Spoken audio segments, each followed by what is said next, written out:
So yesterday it was confirmed that Wrexham will be playing in the Championship next season after winning their third promotion in a row. What a great achievement. Yes, they have the money, the Hollywood ownership and so on, but even with the money, there's still a lot of pressure there. You know, you could easily get it completely wrong when you've got lots of money. You see so many teams out there, they've got the money, but they just get it wrong in terms of player recruitment. But Wrexham, they've got it right. They've built a really good team that's helped them go from non-league to Championship, and you can't knock what they've achieved.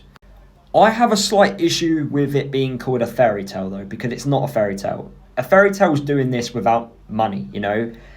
I'm not dismissing their achievement. It's a fantastic achievement. But they've had money to do it. Without that money, you don't see them doing this. And it's quite rare to do this.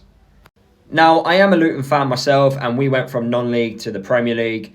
That, for me, is a fairy tale because we did it under fan ownership. Our owners had to remortgage their own homes in order to fund the football club, basically. All the money came from the supporters.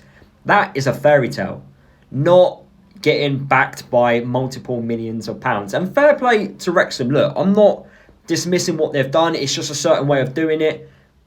Fair play. You know, the owners as well, they haven't just come in and just thought, this is going to be a quick fix. They look like they're going to be here for the long term as well, which is nice. It's great to see that. The sponsorship money, the TV deal which they had, everything else is amazing. And their thoughts, their feelings towards their football club is going to be sky high.